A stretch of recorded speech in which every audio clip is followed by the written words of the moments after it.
प्रभु भगवान शंकर पाखे विनम्रतार सहित कटुक्ति करेंगे आरंभ करते अपन हाँ से तो ओलीटा विनम्रतार सहित कटुक्ति हाँ कटुक्ति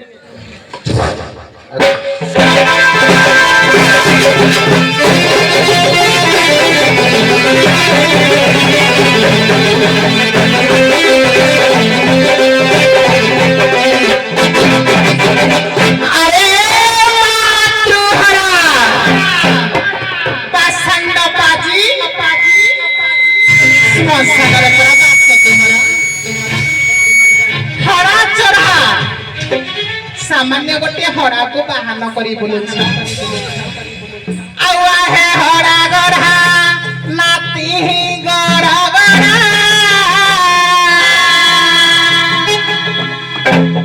आवा हे हड़ा चढ़ा नहीं घोड़ा चढ़ा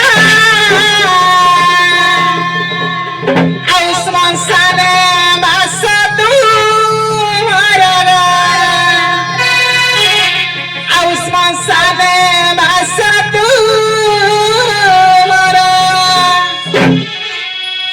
भस्म पाऊ सकू दे वाली हुआ भस्म पाऊ सकू दे वाली हुआ नहीं तुम घर तुम्हें तती चटिया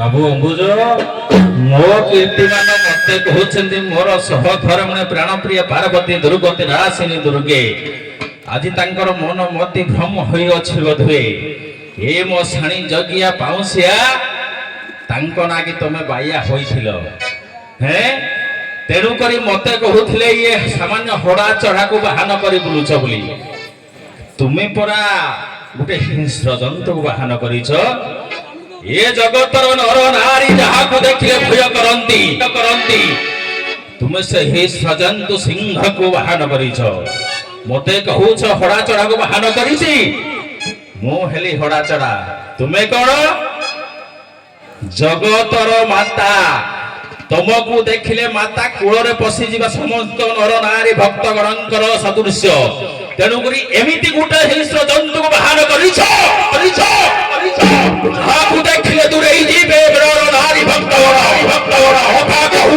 छोड़ी बेटी सामान्य नारी हई होता देखाऊ तो तुम भरी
जहा को लोक माने डरंती तुमे ताको बाहन करिछ के बाहन को सिना डरिले मते डरिबे तुमे परा जहा को बाहन करिसे बाड़ीरे पसिले ठेंगारे बाडौछंती कहिला महिषासुर को बध कला बेला तुमे जानू जौवन ने खाइलो मो जानू जौवन ने खाइली किंतु काहे की जानिछ तुम देवगण माने ता प्रति हार मानि जाइथिला तुम देवगण मते आसी मो पाद तळे शरण पसिलो मते जत करी मते महिषासुर सहित बध करिबा पाई कहि सबे तुम गुरु सपना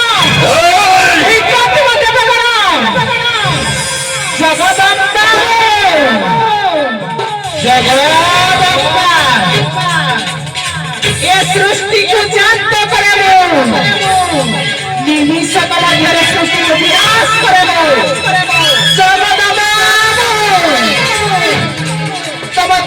ସୁଭଦ୍ରା ହାର ମାନି ମୋ ଅବସରରେ ତୋରଣ ବସିଥିଲେ ତୁମ ପୁରୁଷ ସାମାନ୍ୟ ଅସୁର ଗୋଟେ ତୁମକୁ ଡରାଇଥିଲା ତୁମେ ସ୍ୱର୍ଗପୁରରେ ଲୁଚିଥିଲ ପରା ମୁଁ ସେଇ ନାରୀ ଯିଏ ପାପକୁ ବିନାଶ କରିଥିଲା ଏ ଧର୍ମ ସଂସ୍ଥାପନ କରିଥିଲା ଏ ଧରା ଧାମରେ କେଡ଼େ କୁଚିତ ଧିକ୍କାର କରୁଛି ମତେ ବଳ କରି ମୁଁ ହଉଛି ସେହି ନାରୀ ଯିଏ ପାପୀକୁ ବିନାଶ କରି ଧର୍ମ ସଂସ୍ଥାପନ କରିଥିଲା ଆରେ ରୂପ ମୁଖ କଳା ରାତି ଜରା ଜରା ସର୍ପକୁ ଗରେଲା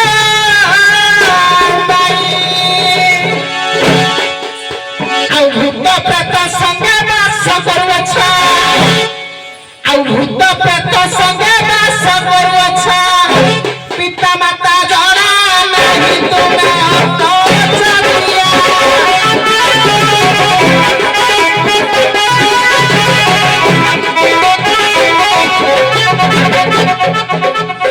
ବାପା ନାମ ଗୀତ ଜଣା ତୁମେ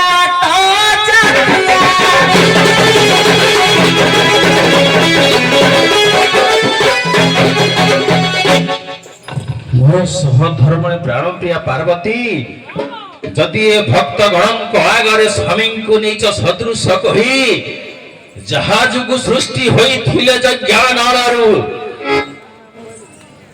ସେହି ପାର୍ବତୀ ଆଜି ଧିକାର କରୁଛନ୍ତି ଦେବ ଦେବ ମହାଦେବକୁ ତେଣୁକରି ଭୂତ ପ୍ରେତ ନର ନାରୀ ସମସ୍ତଙ୍କ ଆଗରେ ସର୍ବଶ୍ରେଷ୍ଠରେ ଚାରି ଯୁଗରେ ଅମର ଦେବତା ହେଉଛନ୍ତି ଶିବ ତେଣୁକରି ସେହି ଶିବକୁ ତୁମେ ଅପମାନ କରୁଛ ଜନ୍ମ ଜନ୍ମାନ୍ତର ପାଇଁ ତୁମ ପିତା ଟେକି ଦେଇଛନ୍ତି ମୋ ହାତକୁ ତୁମ ହାତରେ ଛନ୍ଦି ତେଣୁ ସେ କଥା କଣ ଭୁଲିଗଲଣି ମୋ କଥାରେ ପଡି ଆଜି ସ୍ୱାମୀକୁ ଅପମାନ ଦେଉଛ ଜଣା ନାହିଁ ତୁମର ସେତେବେଳର କଥାକୁ ଯେତେବେଳେ ଅନ୍ନ ସ୍ପର୍ଶ ନ କରି ପତ୍ର ଆହରଣ କରି ଯୁଗ ଯୁଗ ପାଇଁ ବର୍ଷ ଧରି ତପ କରୁଥିଲ ଏ ଶିବକୁ ସେତେବେଳେ କଥା କଣ ତୁମେ ଭୁଲିଗଲ ମନେ ପଡୁନାହିଁ ତୁମେ କଣ ସତରେ ସେହି ପାର୍ବତୀ ଆଜି ହିଂସ ଜନ୍ତୁକୁ ବାହନ କରି ହିଂସ ହୋଇଯାଇଛ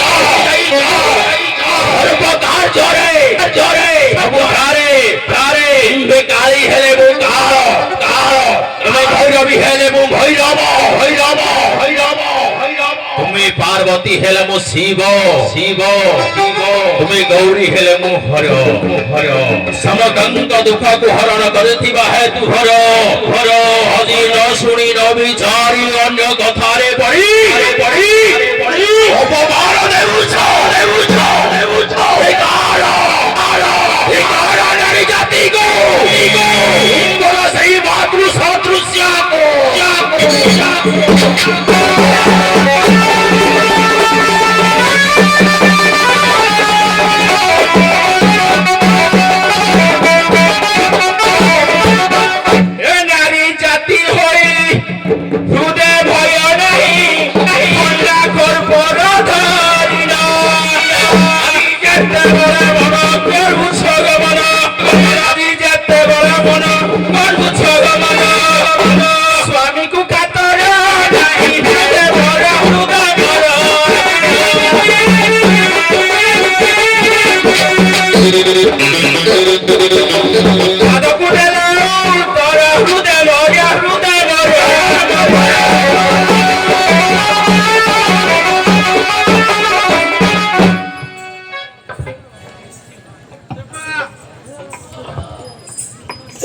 ଯାହା ଆମେ ଆସ୍ୱାଦନ ରସକୁ ଏଠି ନିଶ୍ଚିତ ଭାବେ ଆପଣଙ୍କର ଆସ୍ୱାଦନ ରସକୁ ଆପାୟିତ ହେଲୁ ଯିବା ଆଉ ବନ୍ଦେଇବାନି କ'ଣ ବନ୍ଦେଇବା ଯେ ଇଏ ତ ଚମତ୍କାର ସଙ୍ଗ ହେଲା କ'ଣ ବନ୍ଦେଇବା ଭଗବାନଙ୍କୁ ସବୁବେଳେ ବନ୍ଦାପନା ଅର୍ଘ୍ୟ କୀର୍ତ୍ତି କ'ଣ ଦିଆଯାଉଛି ଆପଣଙ୍କର ପ୍ରସଙ୍ଗ ଭିତ୍ତିକ ଗୋଟିଏ ପ୍ରଶ୍ନ ରଖିବା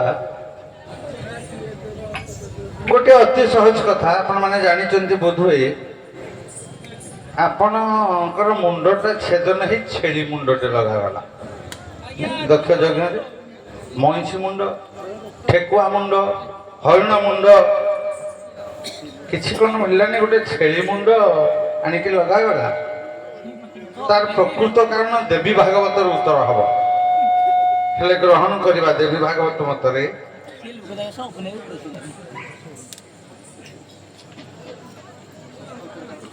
ଆପଣଙ୍କର ମୁଣ୍ଡଟା ସରି ଭୁଲ କହିଲି ବୋଧେ, ଦକ୍ଷଙ୍କର ମୁଣ୍ଡଟା ପାଟି ସ୍ଲିପ୍ କଲା।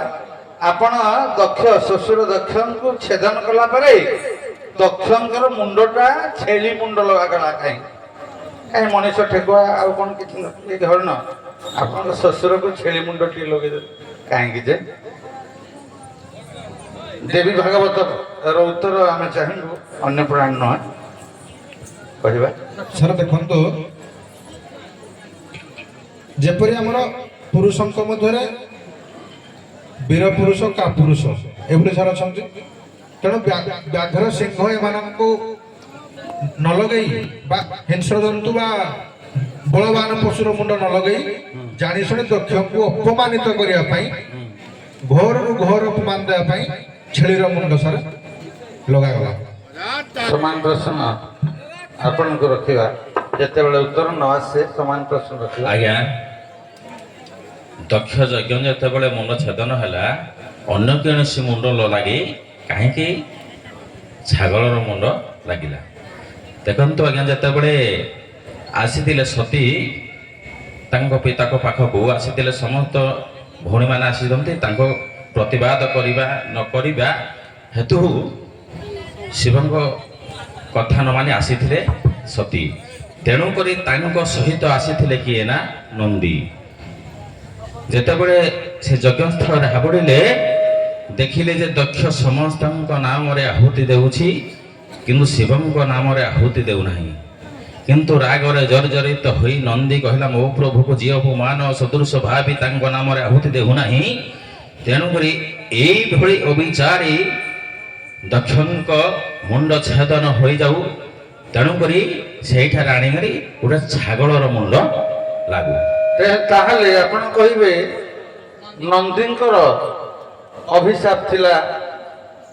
ଅବଶ୍ୟ ନନ୍ଦୀଙ୍କର ଅଭିଶାପ ଯୋଗୁଁ କଥା ସତ୍ୟ, କିନ୍ତୁ ସାର୍ କଳ ପ୍ରସଙ୍ଗରେ ନନ୍ଦୀଙ୍କର ଅଭିଶାପ ହଉଛି ସୁଧର୍ମା ସଭାରେ ଯେତେବେଳେ ଶିବଙ୍କୁ ସେଇ ଟିକେ ରହିଯା, ଏ ପ୍ରସଙ୍ଗ ରହିଯା, ସେ ପ୍ରସଙ୍ଗ ଅଲଗା। ରହିଯା।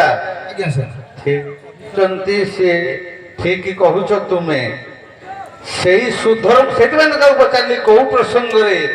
ଯେତେବେଳେ ସୁଧର୍ମା ସଭାରେ ନନ୍ଦୀ ଉପସ୍ଥିତ ଥିଲେ, ନନ୍ଦୀ ସେଇଠି ଯେ ଶିବ ନିନ୍ଦା କରୁଛ ତୁମର ମୁଣ୍ଡ ଛେଳି ହେବ, ସେଇଠି ସେ କହିଥିଲେ। କିନ୍ତୁ ଇଏ ଏପଟେ ନେଇଗଲେ, ଆଂଶିକ ନମ୍ବର ତାଙ୍କର ଗ୍ରହଣ କରାଯିବ, ବୁଝିଲା?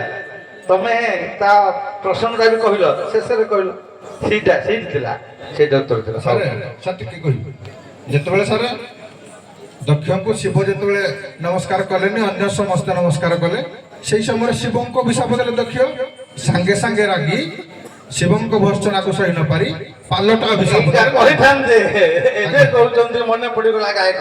ଆଜ୍ଞା, ଗାୟକ ମାନେ ସବୁ ଜାଣିଛନ୍ତି, ହଠାତ୍ ମନେ ପଡୁନି। ଦେଖ, ଜଣେ ଗାୟକ ଅଧା କହିଲା ବେଳେ ସେଇଟାକୁ ପୁଣି ମୂଳ ଠିକ ନେଇ ସାରେ ଆଗ ପାଲଟା ପଡିଛି ନା, ଇଏ ତ ଯୋଉଟା କହିଲେ ସେଇଟା କପି କରି। ନାଇଁ ମୁଁ ଗୋଟିଏ ନାଇଁ ଚତୁରତାର ସହ କହନି। ମୁଁ ଗୋଟିଏ ବିଚାରକ ଯିଏ ଗୋଟିଏ ପ୍ରଶ୍ନର ଉତ୍ତର ସଠିକ ଆସିଲେ ଆଉ ଗୋଟିଏ ପ୍ରଶ୍ନ ପଚାରେ। ମୁଁ ପୁରା ସବୁବେଳେ କହେ ନିର୍ଭୟର ଉତ୍ତର କହିବ, ଯଦି ଠିକ କହିଲ ଆଉ ଗୋଟେ ପଚାରିବ। ହଉ, ଧନ୍ୟବାଦ, ଠିକ ଅଛି। ହଉ, ଯିବା ମା ମାନଙ୍କୁ ଯିବାନି, ଏଇ ବାଛୁରୀ ଗୁଡାକୁ ଯିବା। କିଲ ମା ଟିକେ ଆସିଲ, କିଏ ଆଗ ଆସ, ତମ ପଛ ଛୁଆ ପଳେଇଲେ। କଣ ତାଙ୍କୁ ଖାଇବା ପିଇବା ଠିକ ମା ଦଉନାହାନ୍ତି କି? ନିଜର ଦାସୀ ମାନଙ୍କୁ ବୋଧେ ଦାସୀ ମାନେ ପଢୁଛନ୍ତି। ତେଣୁ ଏ ସୁଜା ପ୍ରଶ୍ନଟା ମୁଁ କାହିଁ ପଚାରିବି? ଏ କଥାଟି ପଚାରିବିନି। ତୁମର ଆଖି, ତମ ଆଖି କି ଥରେ ଭଗବାନ ଶିବ ଫୁଟେଇ ଦେଲେ। ତମେ ଲକ୍ଷ୍ମୀ ଟେରି ହେଇକିରି ବୁଲିଲ ବ୍ରହ୍ମବାୟୁ ସରି ପୁରାଣ ଦେବୀ ଭାଗବତ ସ୍କନ୍ଦ ପୁରାଣ ମାଂସା ଦେଲେ ଗ୍ରହଣ କରିବା ତୁମ ଆଖିକି ଥରେ ଭଗବାନ ଶିବ ଫୁଟେଇଥିଲେ ତମେ ଲକ୍ଷ୍ମୀ ଟେରି ହେଇଗଲ ସ୍କନ୍ଦ ପୁରାଣ ମତ କଣ ଜାଣିଛ ତୁମେ କୁହ ଆଗ କହିପାରିବେନି ପ୍ରଶ୍ନଟା ଆଉଥରେ ସାର୍ କୁହନ୍ତୁ ମୁଁ କହିଲି ଆଉଥରେ ଭଗବାନ ଶିବ ଥରେ ମା ପାର୍ବତୀଙ୍କର ଆଖିଟା ଫୁଟେଇଥିଲେ ତମେ ଲକ୍ଷ୍ମୀ ଟେରିକି ରହିଲ କେବେ କୋଉଠି କେତେବେଳେ ଯେତେବେଳେ ଆଜ୍ଞା ଗଣେଶଙ୍କର ମୁଣ୍ଡ ଛେଦନ ହେଇଥିଲା ସେଇଠି ଆଜ୍ଞା ଯୋଉ ଦୁହିଁଙ୍କ ଭିତରେ ଯୋଉ ଯୁଦ୍ଧଟା ବା ସମାନ ପ୍ରଶ୍ନ ରଖିବା ଆଜ୍ଞା ଗୋଟିଏ ମତ ହଉଛି ଯେତେବେଳେ କହୁଛନ୍ତି ଯେ ଗଣେଶଙ୍କର ମୁଣ୍ଡ ଛେଦନ ହୋଇଥିଲା ଆଉ ଗୋଟିଏ ମତ ଆଜ୍ଞା ଯେତେବେଳେ ଶିବ ଏବଂ ପାର୍ବତୀ ପଶା ଖେଳୁଥିଲେ ସେହି ସମୟରେ ଆଜ୍ଞା ଶିବ ନିଜେ ପାର୍ବତୀଙ୍କ ଆଖି ଫୁଟେଇ ଦେଇଥିଲେ ବୋଧେ ମାଙ୍କର ଉତ୍ତରକୁ ଆମେ କହି ରଖିବା ଥରେ ଭଗବାନ ଶଙ୍କର ମାନେ ସତୀ ଝାସ ଦେଲା ପରେ ପାର୍ବତୀ ରଥରେ ଜନ୍ମ ହେଇଛନ୍ତି ଆଜ୍ଞା ମା ପାର୍ବତୀ ବାଲି ଖେଳୁଛନ୍ତି ଆଜ୍ଞା ଭଗବାନ ଶଙ୍କର ସେଇଠି ଉଲଗ୍ନ ଅବସ୍ଥାରେ ଯାଇକିରି ଭିକ ମାଗିଛନ୍ତି ଖାଲି ଟିକେ ଟିକେ କହିଦଉଛି ତେଣୁ ମା ପାର୍ବତୀ ଶ୍ରଦ୍ଧାର ସହିତ ଛୁଆ ଲୋକ ଏଇଟା କଣ ବାବାଜୀ ଗୋଟେ ଲଙ୍ଗଳା ଫଙ୍ଗଳା ହେଇକିରି ପଳେଇ ଆସିছে ବାବାଜୀଟେ ପୁଣି ଲଙ୍ଗଳା ହେଇକିରି ପଳେଇଛି ଯୋଉଠି ତାଙ୍କୁ ଅନେକ ଅଭିଶାପ ମିଳିଥିଲା ଆଉ ନାରୀ ମାନେ କାମାସକ୍ତ ହେଇଥିଲେ ସ୍କନ୍ଦ ପୁରାଣ ନାରୀ ମାନେ କାମାସକ୍ତ ହେଇଗଲେ ଦେଖିକିରି ଇଏ ବାବାଜୀ କି ସେଇଠି ଋଷି ମାନେ ଅଭିଶାପ ଦେଲେ ପାତାଳପୁରରେ ଯାଇ ଶିବ ରହିଲେ ସେଇଠି ମା ପାର୍ବତୀ ଛୋଟିଆଟି ହେଇଥାନ୍ତେ କହିଲେ ବାବାଜୀଟା ଲଙ୍ଗଳା ତା କଣ ଗୋଟେ ଲଙ୍ଗଳା ହେଇକି ପଳେଇଛି ଖୁସିରେ ପଳିଲେ କିନ୍ତୁ ଶିବ ଜାଣିଲେ ଇଏ ହଉଛନ୍ତି ପାର୍ବତୀ ଶ୍ରଦ୍ଧାରେ ଆଲିଙ୍ଗନ କଲା ବେଳେ ତ୍ରିଶୂଳର ଅଗ୍ରଭାଗ ବାଜି ସ୍କନ୍ଦ ପୁରାଣ ଟିକେ ଦେଖିବୁ ବହୁତ ବହୁତ ଧନ୍ୟବାଦ ଆପଣଙ୍କର ବହୁମୂଲ୍ୟ ସମୟକୁ ଆମେ ଆଉ ନ ରଖି ଏଠି ଆପଣଙ୍କୁ ବିଦାୟ ଦଉଛୁ।